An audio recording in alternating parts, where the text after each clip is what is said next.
Spring practice is off to a bad start on the injury front.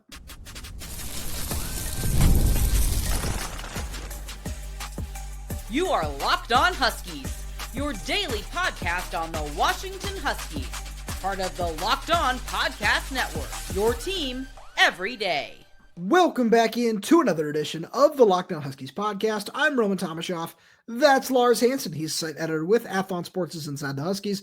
I'm the site editor with Huskies Wire. Thank you for making this your first watch or first listen of the day, as we are part of the Locked On Podcast Network, your team every day. And today's episode is brought to you by Game Time. Download the Game Time app, create an account, and use code LOCKDOWNCollege for $20 off your first purchase. Lars, we got a really fun show coming at all the everydayers today. We're going to be diving into a lot of the takeaways that we had from the press conference that you and I just came from, where we get to talk to Jedd, Fisch, Jimmy Doherty, Ryan Walters about everything just regarding spring practice, which starts as the everydayers are listening to this on Tuesday. We're going to talk about some of the injured starters because, Lars, we got off to, I don't want to say a bad start with Jedd Fisch, but he opened with the bad news in his pre-spring press conference, where he said just right off the bat, hey, couple of guys that you're not going to see a lot, if any, of this spring. Started with Denzel Boston, Ephesians Prysock, Durfee was in there, Zaydrius Rainey-Sale as well. Whole bunch of guys in there. Let's start with Ephesians Prysock because you got a little bit of insight into that one, where it was something that Jedd Fisch called a cleanup procedure, and I'm just going to give you the floor.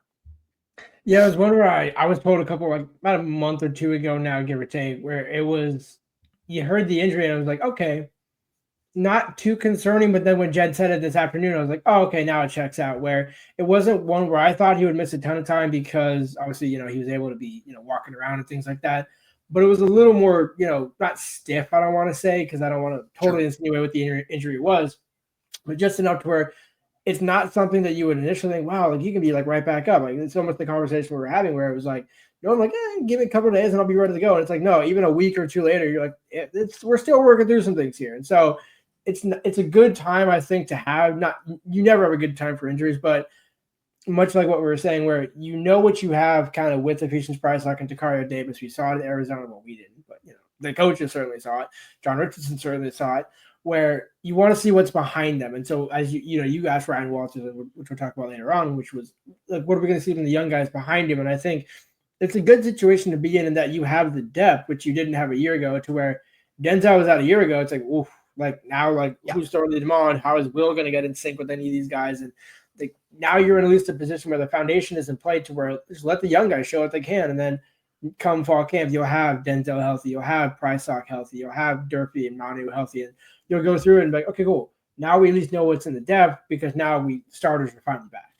Yeah, so I agree where I'm going to reserve most of my Prysock thoughts for a little bit later on because there's a sleeper that I want to get to when it comes to somebody who I think could make a name for themselves this spring that I don't think we've talked a whole lot about over the course of the offseason. So we'll get there in a little bit. But I kind of want to talk about Denzel Boston because I feel like that's the one that I don't want to say it came out of nowhere, but is just kind of the most surprising of the group where it's, whoa, yeah, he might not practice for most of the spring, if at all, is what Jedd Fisch said. He said he's not expecting to see him for at least the first couple of weeks. And, we'll kind of see what happens with that.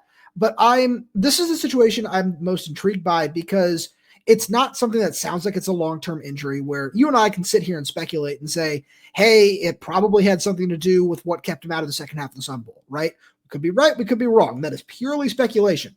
But I look at this and I say, it kind of leads into a lot of what we talked about with Jimmy Doherty, where that Denzel and Damon have been working for a while now. And it doesn't just go back to, when Damon was coined the starter, right? It goes back to when he first got here. And anytime you hear Jedd Fisch talk about Damon Williams, it's just, okay, yeah, they've been just getting this kid ready to be the starting quarterback since he first arrived on campus. Our buddy Jake Butt talked about that last week. And this is one of those things where you want to make sure that you have a nice, deep supporting cast for him. You know what you're getting at the top of it with Denzel. So now it's, okay, what does his chemistry look like with Omari Evans, with Kevin Green Jr., with Rasheed Williams, with, Marcus Harris, Raiden Vinesbraid, some of these other guys that are on campus. And I think that's going to be the most important part of it, where we'll get more into the specifics of some of those guys later on. But that's not news that I would say I'm concerned by at this point in time, where, if it's July and August and, hey, he's going to miss a little bit more time, for sure. That's a a point of contention where Jedd just said this is a cleanup procedure, a lot like what happened with Ephesians Prysock. So doesn't sound like it's going to be something that's overly concerning at this point in time. And it might just benefit Washington's depth in the long run, in my opinion. Oh, no, it absolutely will. And I think that's the luxury of what you have now looking at the spring, where I think I mentioned it on Monday's show. I could be wrong sometime recently, where much like as Jedd said with the NFL style and the NFL model, view spring camp, this April period, like you would offseason OTAs or, mini camps, where it's not talking about training camp in August and July, which is like, hey, these guys aren't here. Now you're missing important install reps and things like that. Where in spring, it's like, well, you know what? Let's see what we got behind them. Let's see, how do the freshmen look where we're going to have an entire probably separate field. I would imagine maybe Kai Horton splitting with one of the freshmen just so you have some veteran and experience like that, and you'll flip them. I'm sure Jedd will have a lot of different ways to work it, but you have the depth, which, like we talked about, you did not have last spring. Even with some of these injuries, Jedd said, I think 76 scholarship players, give or take another 10 to 15 for the walk-ons, depending on how many of those guys are going to be healthy. You're still talking about roughly 80, 85 guys you're working with in spring, which last year you were, what, 40?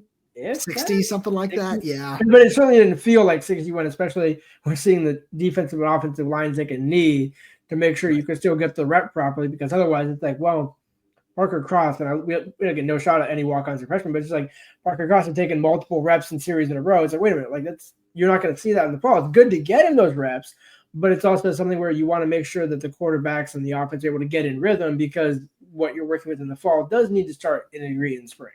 Oh, absolutely. So let's move on a little bit here, because another guy that we need to talk about, and where we did have a little bit of insight, where it's certainly not our place to share these sorts of things, is Zaydrius Rainey-Sale, where we heard a little while back that, it was his torn ACL that he suffered in high school. And it's one of those things that, it's unfortunate. Jedd confirmed that today during his press conference.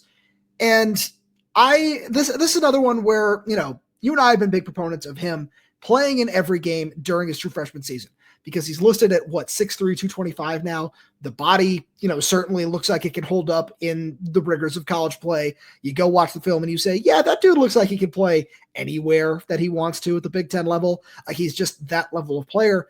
And now it's knowing that, you don't have to rush him along as you may have thought you would have in December after you see Carson Bruner and Alfonso Tuputala leave, when you and I were kind of talking about this as, hey, Kamori House and Zaydrius Rainey-Sale looked like they could be the future of the linebackers room. You don't have to necessarily go down that road anymore, but now it's nice that you have the support of veteran guys like X-Ray Alexander, like Buda Alukta, and like Jacob Manu, who is certainly going to be there as a mentor for him, and they can work together because they both tore their ACL. It sounds like at a somewhat similar point in time, so that similar points in their recovery process. And now that you can, maybe take a step back and look at somebody like Donovan Robinson, who's not going to be here for spring practice, to potentially step up and take reps if he's not ready to go in the fall right away.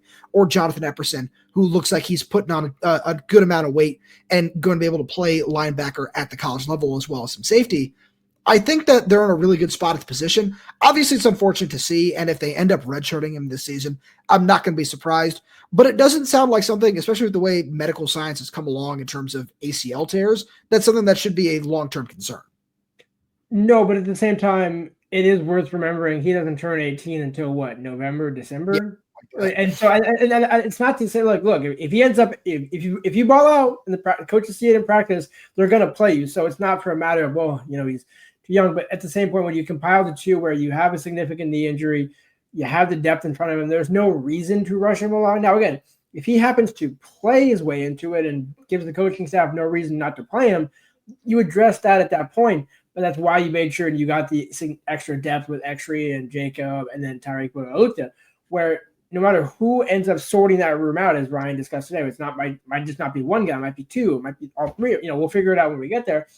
That's why you have so many veterans up there, because you don't want to be, hey, it's one and then it's two and then it's Zaydrius. Like, Zaydrius, you're right there. Like, we kind of got to push you along to make sure we keep the depth in line. And so I think from that perspective, it's fine. I would imagine he'll play at least 4 as long as he's healthy. I'm sure he'll play 4. The question is, what do you get out of 5, 6, 7, 8, 9, depending on how many he ends up playing? Like, if it's 8, I don't see what you get out of that. Whereas if you're able to play 10, 11, okay, cool. Like, that might be worth it. Lars, on the other side of the break, we got to talk about some of these guys who might step up on the edge. We'll get to that right after a message from our friends over at Monarch Money. Ever check your bank account and wonder, where did all my money go? Between dining out, online shopping, and entertainment, it's easy to lose track. That's where Monarch Money comes in, your personal CFO giving you full visibility and control over your finances. Monarch Money isn't just a budgeting app, it's a complete financial command center. You can track all your accounts, investments, and spending in one place, so you stop just managing your money and start building wealth. When I started using Monarch, I realized just how much I was spending on food delivery. Now I budget smarter and save more. Instead of juggling multiple apps, you can use Monarch to check your finances, track spending, and even plan long-term goals. Managing money with your partner is smoother than ever. You can track shared and personal accounts, set goals, and stay on the same page without the stress. Take control of your finances with Monarch Money. Use code LOCKDOWNCollege at monarchmoney.com for 50% off your first year. That's monarchmoney.com, code LOCKDOWNCollege for half off your first year. We've also got a message from our good friends over at Game Time. Imagine watching your favorite team live, feeling the energy of the crowd and witnessing unforgettable moments. There's nothing like experiencing a big game in person. Getting tickets shouldn't be stressful. That's where Game Time comes in, making it easier than ever to grab last-minute seats at unbeatable prices. With Game Time Picks, curation makes it easier to find better value for tickets on sports, concerts, comedy, theater, and so much more, which is just great news for people like me, because I'm going to be spending a lot of time at T-Mobile Park this summer checking out some baseball games, and I just checked the Game Time app, and there are some amazing deals on some huge matchups coming up, and I'm super excited about that. And with Game Time super deals and their lowest price guarantee, Game Time will credit you with 110% of the difference. You can find a lower price somewhere else. Take the guesswork out of buying tickets with Game Time. Download the Game Time app, create an account, and use code LOCKDOWNCollege for $20 off your first purchase. That's LOCKEDONCOLLEGE for $20 off. Download Game Time today. Last minute tickets, lowest prices guaranteed. So Lars, we look at this edge rusher position, or outside linebacker, excuse me, and we're going to be without two of the top edge rushers this spring. We're not going to see any Zach Durfee, it sounds like, or Russell Davis, who he hurt his arm at the end of the practices leading up to the Oregon game. And then Durfee, we all know, is dealing with the turf toe injury. When we talked to him last in early February, he was still wearing a boot on that right foot. So it doesn't sound like either of those guys are going to be available. And I look behind them and I say, we know what Isaiah Ward can do. Jacob Lane is one guy who I'm really keying in on and saying, there's somebody who's going to step up this spring and establish themselves as a big part of the rotation. He's the number one guy I've got my eye on. Well, and it's really funny because I remember talking to you about him last spring, where I'm not sure, maybe if it was last spring or the spring before, where you just kind of looked and saw like Jacob Lane as a freshman was able to get in some third down packages, and just the way that he approaches the game, the way that he plays when he's in, even in limited reps, you look and say, yeah, it's kind of a guy where you got to find a role for him somehow, whether it's 10 snaps, 12 snaps. Like, I don't know necessarily if he would be that, 25 plus snap guy, at least going into the season, but a guy who you could plug and play in multiple positions and say, exactly what Ryan Walters talked about today was when you're one-on-one. The scheme is designed to help guys or get guys in a position to be in one-on-one matchups, and all you got to do is win. Now, there might be some in which he might be outmatched, or he's not going to win every single rep, but you look at that type of guy like Jacob Lane and say, yeah, no matter where we line him up, I feel like he's going to find a way to make an impact, especially in the run or the pass game. Oh, absolutely. Where the other one I look at where we know he made an impact last year. And as some of these updated weights seem to be coming out, one guy who I've kept a close eye on, as well as X, I think you said that perfectly, is Isaiah Ward. And I look at Isaiah Ward and I say, last year, Jedd talked about him not being able to be utilized a lot as a run defender because he just didn't have the size and he didn't think that was something that was in his repertoire at that point in time, where I think that's something that could help him establish himself, and especially this spring without those two guys, as just more of an every down defender. Because something you and I have talked about before, and Ryan Walters discussed it as well today, with Tai Uyunglele, the versatility that he has to move him inside and out, where he talked about him playing the 5 and the 4 eye at the majority of his points of time, which isn't necessarily shocking if you go through and you watch the film on his defense and see the way those guys are utilized. But against some of these bigger teams where I know they don't play him this year, but in Iowa or Wisconsin, I know they have to go to Wisconsin, where some of these just power run teams where that's just the basis of their offense, instead of using Tai as, a 3-4 defensive end per se, you can actually just have him line up as an outside linebacker and throw, a Bryce Butler or Linnaeus Davis on the field a little bit more in that interior spot and have him defend the run. So, and I say that because if Isaiah Ward is, let's say he put on 15, 20 pounds by the time the season rolls around, and he's able to just physically hang a little bit better as an edge setter, that's something that he could start to prove this spring by just the amount of reps that he's going to have to take at that position. Yeah, and what it gets down to is making sure you have all the bodies available. Where we talk about, especially that edge / outside linebacker position, obviously the buzzword of the year is going to be versatility. Guys that you can plug and play at multiple positions, no matter what part of the field we're talking about, which we'll get to a little bit later. But also, even just for this example, where you look and say, okay, whether it's Ty as an outside linebacker or as a down hand in the ground or standing up, that's why you went and got him, was because he showed that versatility at Arizona, where you could do a couple of different things with him. And obviously, it's not going to be exactly what Steve had last season, but as Jedd Fisch alluded to, it's going to be somewhat there's going to be some carryover, and you're going to, as Ryan Walters said, have multiple defenses. So that means guys that can do a number of different things. Ty fits that mold to a T. So whether it's opposite Durfee or Ward, or whether it's down in the hand on the ground, you're just having options now with Ryan Walters' disposal. So you can say, here's all the different looks that we can throw at you, versus kind of being predictable and saying, well, we only got 3 or 4 guys, and now you kind of just got to make do with maybe 1 or 2. Right. So I think that's perfect. I want to move on to the secondary because I teased my sleeper of the spring a little bit earlier. I'm going to plant my flag right now as somebody who might be, let's just say he's, I'm going to get super bold with this. I don't care. The biggest riser on the team throughout spring practice. I'm going to give it to Darian Clemons. We have not talked enough about this kid. I really liked his film. He's a really aggressive, just athletic corner that play a lot on the boundary, who didn't get targeted a lot necessarily at the high school level because he was just that level of a shutdown corner, which was really fun to watch. Obviously, this is going to be a very different story at the college level, where I wouldn't be surprised if early on he's facing Marcus Harris, Raiden Vinesbright, some of these other true freshmen and younger guys a decent amount, but he's going to have an opportunity to establish himself across from Tacario Davis, where I look at it and I say, all right, it's going to be really interesting to see what happens on that side of the field. I'm very intrigued to see who Tacario is going to be matched up with most often. Is it going to be Amari Evans? Is it going to be Rasheed Williams? I'm curious about that, but I think that you look at this corner battle, and Lars, you and I have seen the one-on-ones. That's certainly not everything, but he's got an opportunity. If he starts winning some of those matchups, we saw certain guys struggle in that regard last season, and a few of them have decided to look elsewhere. Like that's just kind of, just not naming names there, but that's just kind of the way of college football now. And I think he's somebody who can thrive in those areas because we saw Jordan Shaw really thrive in that department in those one-on-ones, and that helped him win starting nickel gig.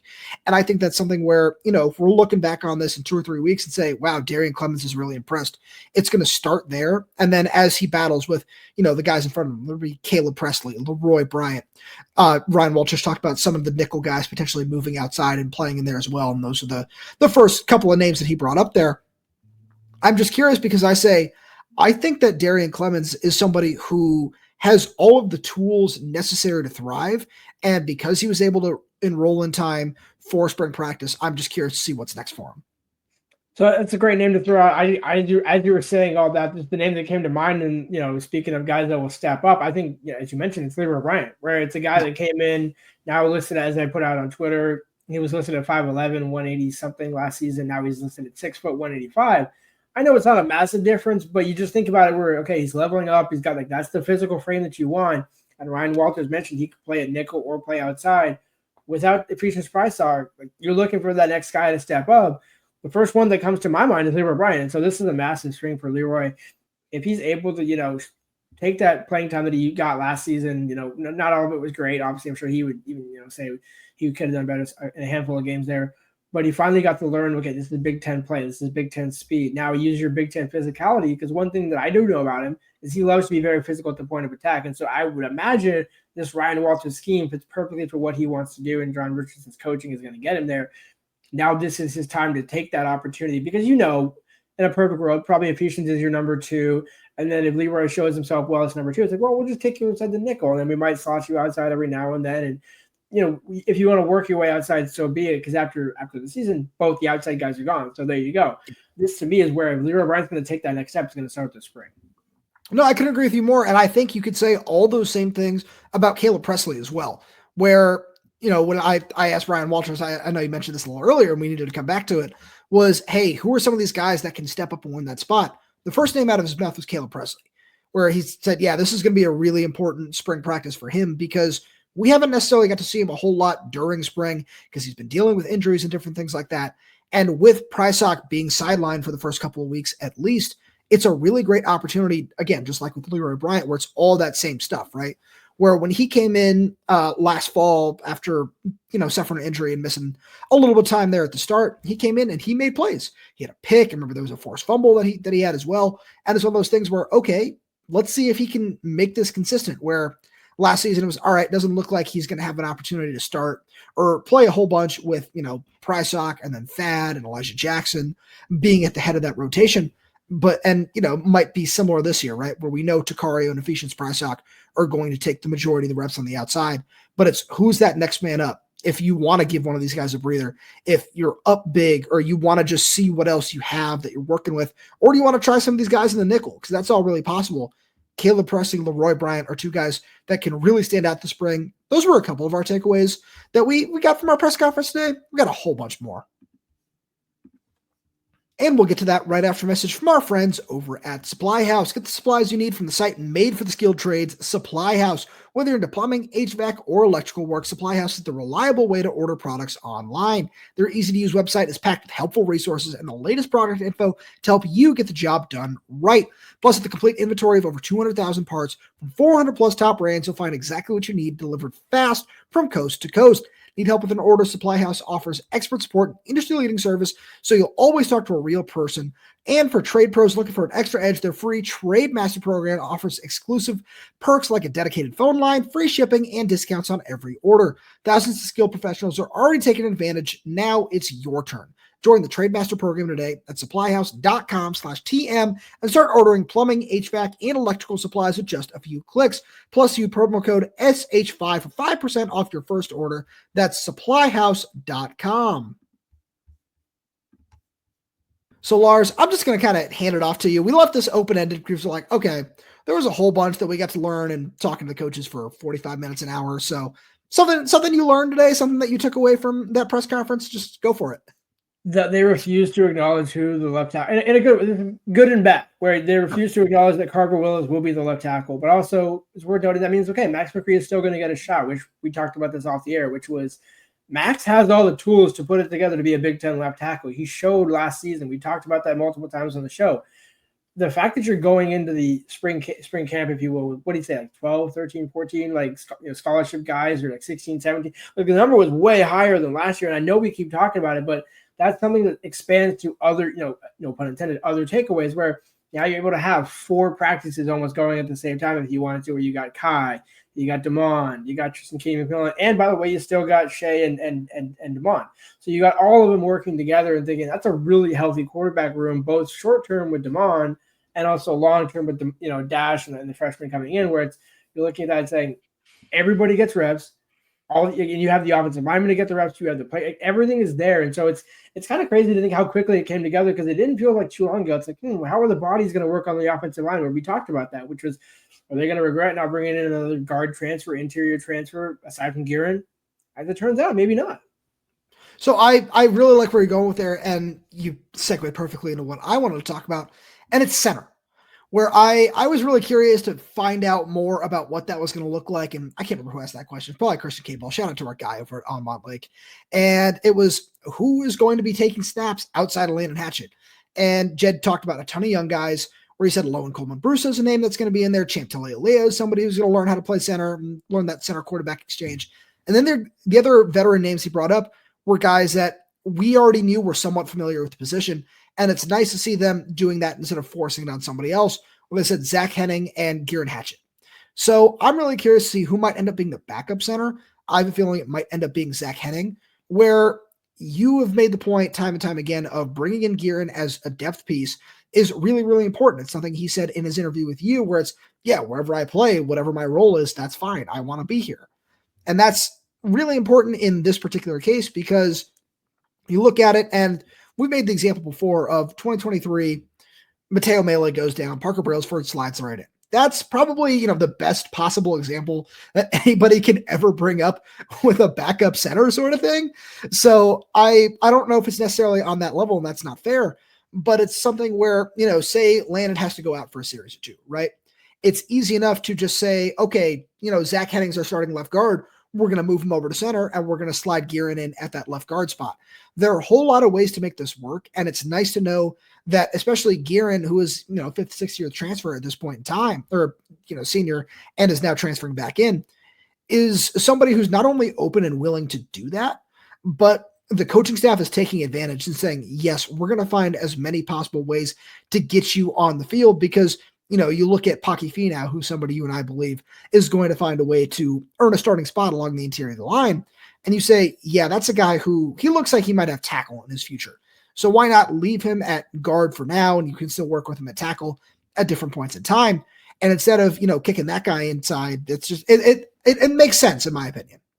Well, yeah, I remember when Zach Henning was getting center reps either last year, I don't know if it was under the Kalen era, but I just remember he was getting center reps. I think it was both, but I remember when I think it was the first time the coaching staff, I think it was Kalen's staff, was talking about throwing him at center. I was like, that's really random, but also might pay off down the line. And here we are, which is Jedd kind of running in that similar Ryan Huff philosophy of, look, we need to have multiple offensive linemen, like guards that can play in guard tackle. Pocky is the same example. John Mills is potentially a long-term similar example where maybe if he grows into a tackle down the line, cool, so be it. But we're going to start you out at guard.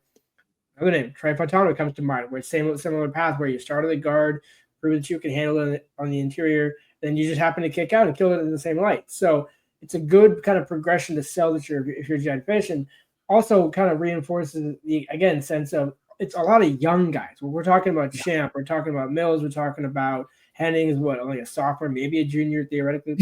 I believe he's a sophomore, yeah. But you look at and think about that. Like you still have 2 or 3 years to build with these guys. It's different than, hey, these guys are finally juniors or finally seniors. It's time for them to step up. It's like, no, they're stepping up as sophomores. Same thing with Rashid. If you want to go look at the receiver position, which is, okay, who's going to step up? Well, Audric and Rashid, you're both sophomores. Someone's going to level up now because Omari's gone after this year. So you're looking at it thinking this is not just good for the short term going into this season. Like this could actually be building something special. I'm not like, no pun intended there, but just, really building something for the long haul. Whereas Jedd, like, yeah, I'm not going anywhere. I'm going to build out Washington. I don't have to worry about going anywhere else. So I like where you're going with that. And, speaking of building, I want to talk about, we've spent a lot of time on the secondary in this episode, but I want to go back there for 2 reasons. Number one, the big takeaway I had is something you and I have discussed for several months is Rahshawn Clark is the heavy favorite to start at nickel. Like that was, Ryan Walters made that very, very clear in my opinion. And I don't think we need to dive into that because we've done plenty of that. The other one that I want to dive into is somebody who you and I have both been really high on, and I've just kind of been banging the drum for him. And I'm going to take 30 seconds to do it again. And that's Alex McLaughlin, where when we had our buddy Jake Budd on last week to talk about, just Ryan Walters' scheme and safety play, it was, when we talked about Alex, it was, hey, he's got the athleticism and the understanding of the position to play nickel if he wanted to. And so we asked Ryan Walters today, and he said, no, he's going to play mainly safety.